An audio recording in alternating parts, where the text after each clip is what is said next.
How you doing? L Jones back again, ready to give you another insight into my daily thoughts. No sun today, so no sunglasses. Just a dull day, but just finished the hard work, my regular day hustle. Now it's time to talk and think about my side hustle. Now we all want our side hustles to make us get the main hustle going on, but until then, we've still got bills to pay, still got kids to feed, we've still got holidays to plan, so we still need that regular everyday income that people that work are used to. Thing is, having that regular money coming in is sometimes not always the greatest thing. Sometimes it needs to slow down for you to realize that you need put more time and effort in your side hustle to try and make that the main hustle. And now I'm trying my hardest to change the days. So basically I've got 2 kids and I kind of don't like the fact that I don't get to see them on a Saturday until evening, and that's the day that they're mostly doing things. My son goes to watch his favourite football team, which is Sheffield United. And he goes with his mom's sister's husband. Now, really and truly, that should be my job. That should be my time to bond. Because like I've said before, there's a time when you don't get to, the kids don't want to be around you at weekends. So I'm trying to be able to cover my overheads, cover my bills, cover my everyday living with my side hustle, which is my online business. Now, on my online business, you can work that around your kids. So you're not that bothered about you're not that bothered about having to do it when the kids are in bed, or having to do it in the daytime when you're meant to be chilling with your kids and enjoying the time with them. So what you do is, what we tend to do is work all day and then see the kids at night, which is not an ideal situation for the kids, because like most kids will be like, oh, you got all the toys and all the best trainers and the best this, but you didn't get your dad's and mom's best attention. So the connection is, the more work to make more money, you have to do more work and forget about spending time, the valuable time that you have with your family, which to me is backward thinking. So like I said, I'm trying to do this business so it frees up my time. It helps me to grow, because being an entrepreneur, being your own self, being your own online marketer, controlling your own destiny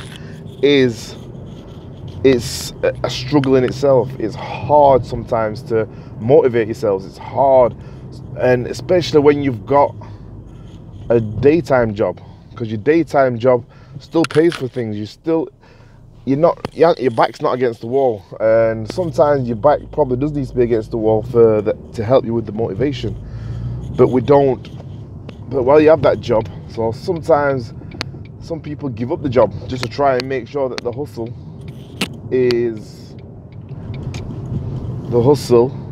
the motivation stays with them.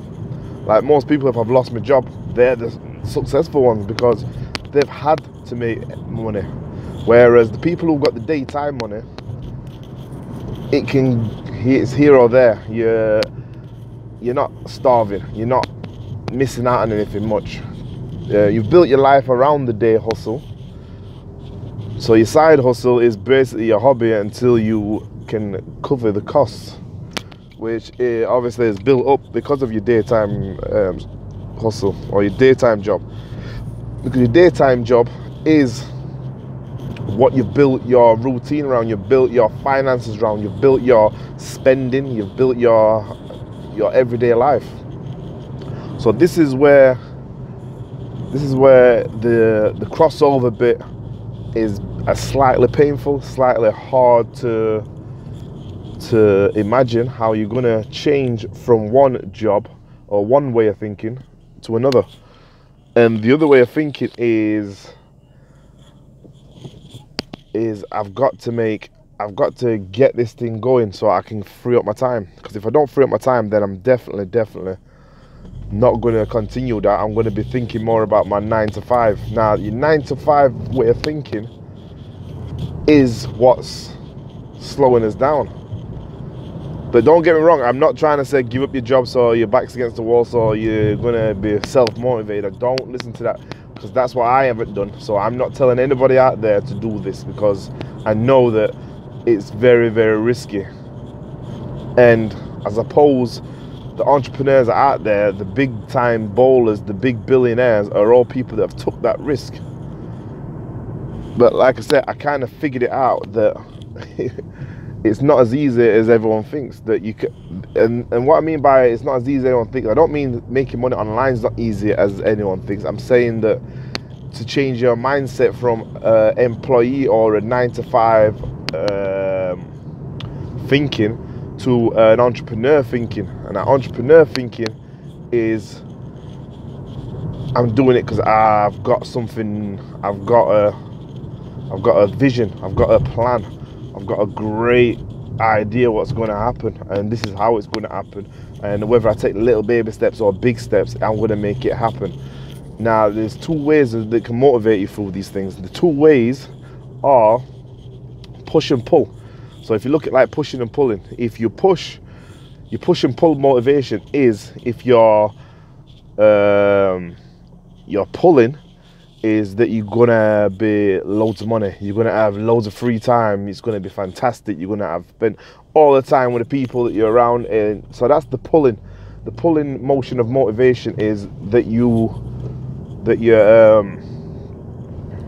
of where you want this thing to go, where you want your dream to go, where you want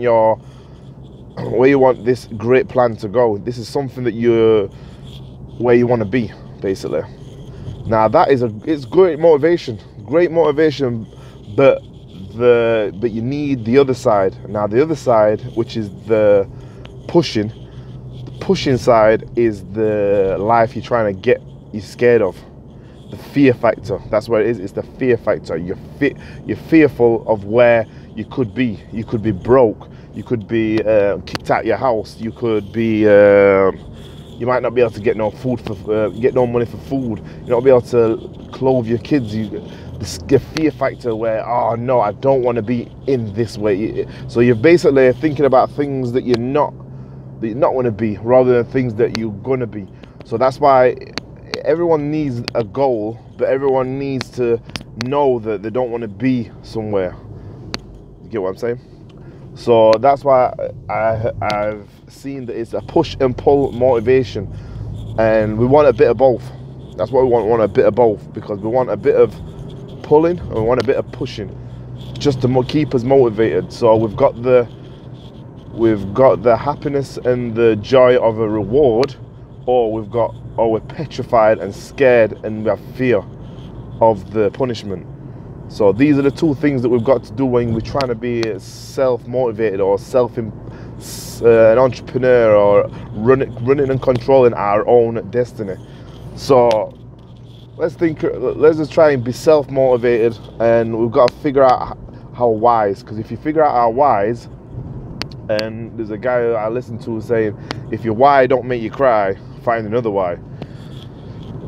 Because basically you've really got to know why you're doing this. Because if you don't know why you're doing it, it's just something that's a good idea. Some people say that all the time, it's just a good idea. Good ideas don't get you nowhere. That's what I'm saying. Good ideas don't get you nowhere.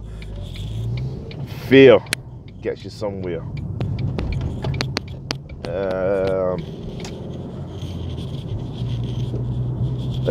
Feeling where you want to go definitely gets you somewhere. If you feel that you're there already and you want something that bad, that trigger has made you basically you're in that zone already. That what's get you somewhere. Just a good idea, and the key word there is just a good idea is not always the best idea. So like I said, let's keep motivated. Let's figure out our whys. And like I said, if the why don't make you cry, find another why. So that's E's thought of the day today. Hope it helps. If it helps, subscribe to my channel. If not, then have a good life. Okay, thanks a lot. Take care. Bye.